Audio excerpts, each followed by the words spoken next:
Hi everyone, it's Trishna. So in today's video we're going to be talking about a question that I've received in the past and many times actually, and that I'm kind of sensing in the energy right now, so I thought now would be a really good time to talk about it. So this question is around, hey, I'm actually doing really well in my life, and maybe it's career or maybe it is relationships or friendships. But I feel like this question is usually around career. I'm doing really well in my life, I'm doing really well in my career, I'm actually thriving. But I would like to get a new job, and even though I'm thriving, I feel really, I don't trust myself to get that job. I don't feel very confident about it. I have a lot of anxiety about getting a new job. And so how can I build deeper trust in myself so that I can go after the things that I want and I can succeed in the ways that I want and have a life that I want to have? So we may use some tarot cards for this, but I'm just going to kind of tune in first, as always. So I definitely feel a lot of uncertainty in the energy and a lot of fear. Obviously, that's kind of where the question's coming from. A lot of jitteriness, like my energy is very jittery.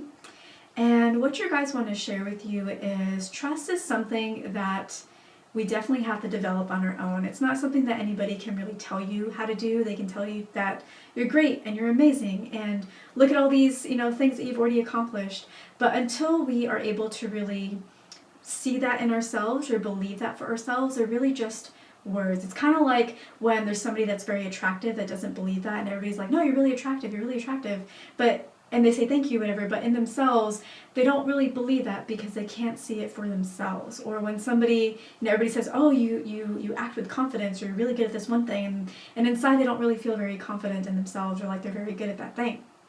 So it's kind of the same way with trust. It's kind of a mind game, but I'm going to give you some guidance around how to overcome that mind game a little bit that I hope will help you, because that's kind of what's coming through. So yeah, ultimately though, it is something that we have to develop in ourselves. And the first way that we want to talk about doing that is practice. Practice makes perfect.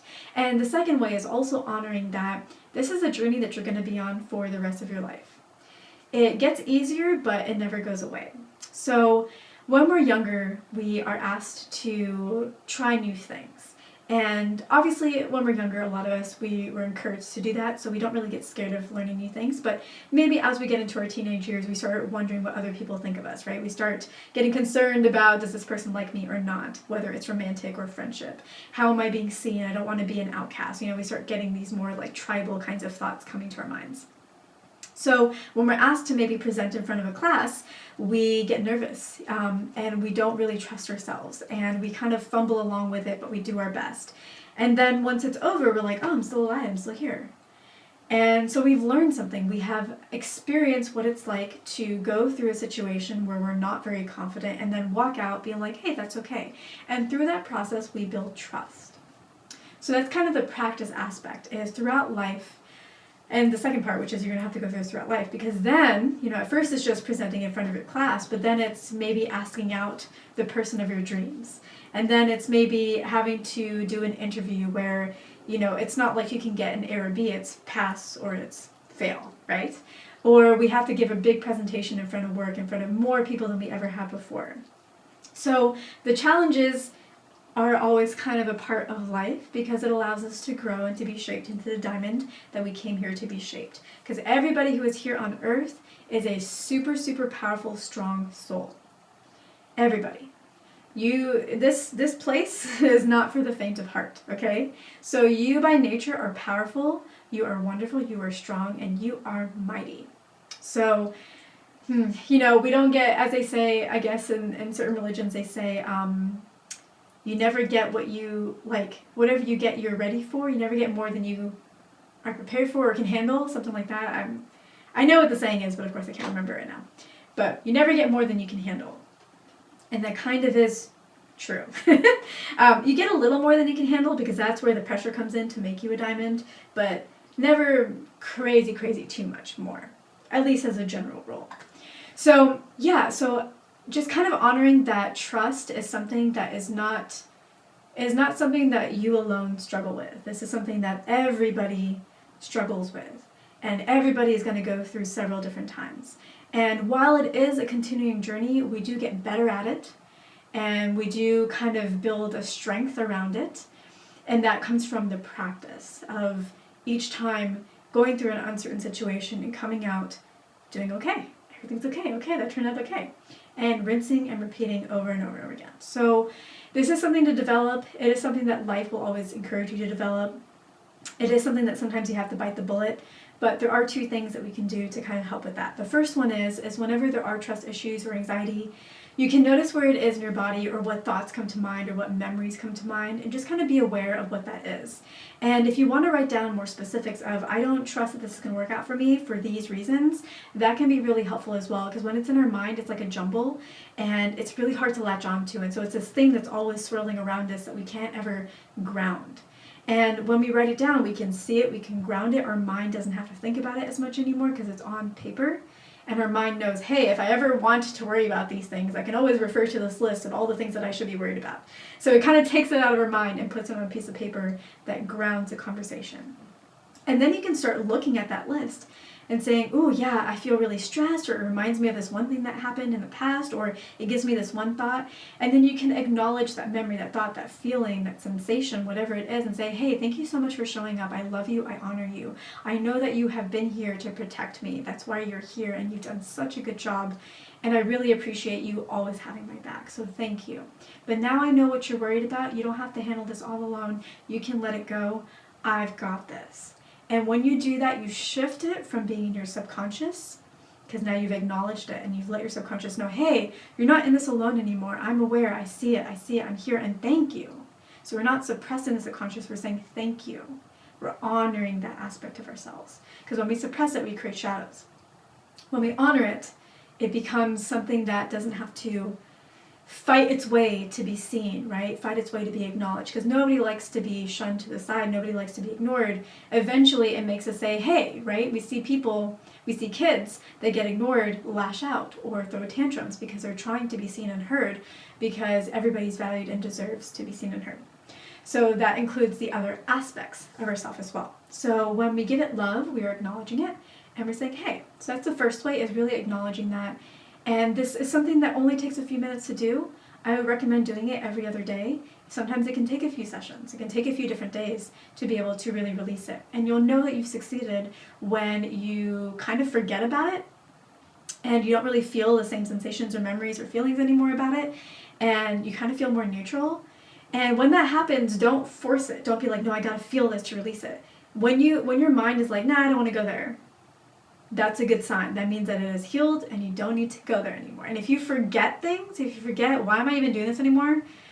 That is a really good sign. That means that it is healed. It is not in your energy field to remember. So don't go trying to remember it. If you go trying to remember it, you will remember it and you will reactivate it and you have to start over.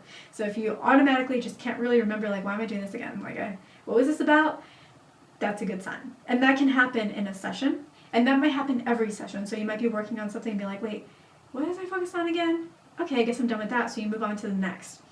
And it's okay if the next session you remember it again or it comes up again. That's okay, because each time that you're forgetting and you're moving on, it's releasing more and more of it. The other thing is actually an experience that just happened to me where I was not really feeling down about myself, I guess I was, but I didn't realize. I was really more in a neutral state. And somebody was giving me, like, a friend of mine, she was giving me like a lot of positive words around something. And I was just thinking, that's all nice and good, but that's not really, I'm not really feeling it. And then it occurred to me and I took a step back and I was like, you know what? Because she gave very specific examples of why I should be feeling good. And I was like, I don't know, like those are like, you can look at it that way, but you could also look at it this way. And then I took a step back and I was like, you know what? I've told people similar things too. Where I'm like, no, like, you should believe in yourself. Look at all these things that are happening for you. They're lining up, and that's really impressive. Like, how'd you do that? That's awesome. And they're like, yeah, but it hasn't materialized yet. It's not real. It's just all these maybes that are lining up. And I've been like, no, but that's a good sign. And so taking a step back and realizing that, I suddenly became very impressed with myself. Which sounds super egotistical, but you know what? It's good to have a healthy dose of self-love. So, which by the way, okay, I'll talk about that later. Another point, not in this video.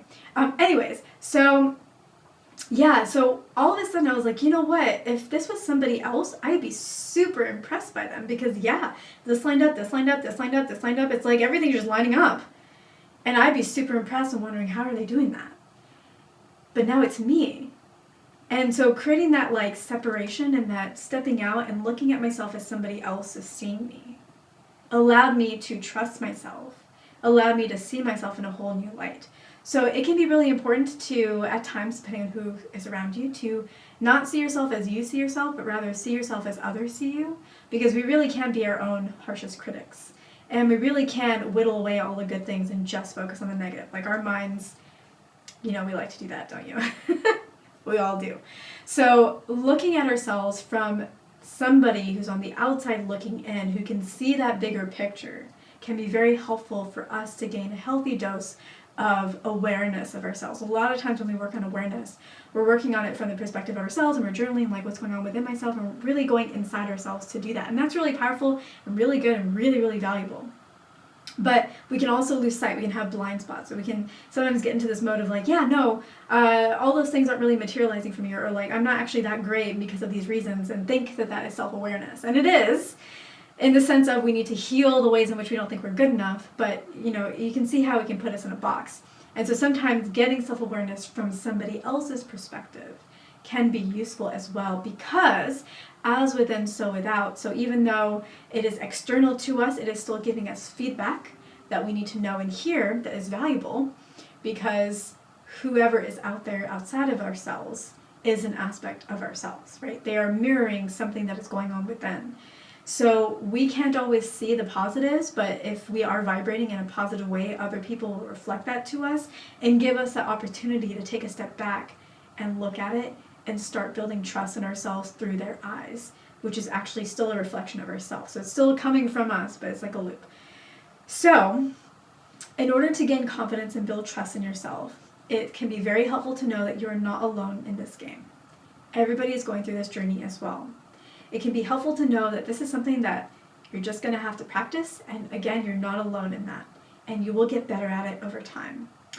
And it can be helpful to know that sometimes we need to look at what other people are saying for us and take that outside looking in perspective and think about the ways in which we encourage others and how maybe we could use some of that self-encouragement for ourselves. And it can be very, very helpful to acknowledge those feelings of stress and doubt and worry and anxiety, and tell it, hey, I see you, I acknowledge you, I love you, thank you for protecting me. Because that's its job. It's always been there. It's always had our back protecting us. It's just that now that form of protection isn't really helping us anymore. Right? Whenever we go swimming, we might get floaties at first to help us stay afloat. But after a while, that constricts our ability to be able to dive and to be able to do different kinds of strokes and to be able to have more fun and to be able to go underwater. So that form of protection was really useful at first, super useful, right? Like you don't want a child to drown. It's super powerful, super useful, like really good. But at some point we have to release that protection and take on new forms, which is check the water before you dive, right? That's a new form of protection, but we don't need the floaties. So it's the same thing here, is when we honor the protection that was there, it had our back, it was there for us, and it was very important, and it's there for a reason. But sometimes it's time to let it go and open ourselves up to new ways and sometimes new protections, and then over time that will need to be let go, and we keep expanding and growing and freeing ourselves ever more. So hopefully this guidance from your guides and your higher self helped, because I was channeling everybody's higher self and guides for this. I hope that helps you. I hope you don't feel as alone. I hope you know that it's a journey and life is a journey, and if we kind of treat it that way and have fun with it and just see how much we're growing and look back and reflect on things like that, it can make it all that more interesting and fun, and we can kind of take things in stride a lot better than we have before. So thank you as always, and if you're interested in getting personalized guidance from me, you can always find me working away in my Etsy shop at psychicts.etsy.com, and I also have several different courses and meditations that you can find on my Etsy shop, but also on my website, www.spiritualactivationacademy.com, if you would like to connect to your own guides, either through meditation and get direct guidance from them, or learn how to connect with your own guides individually through my Building Trust with Your Own Spirit Guides course as well. So I will see you in one of those or in my next video.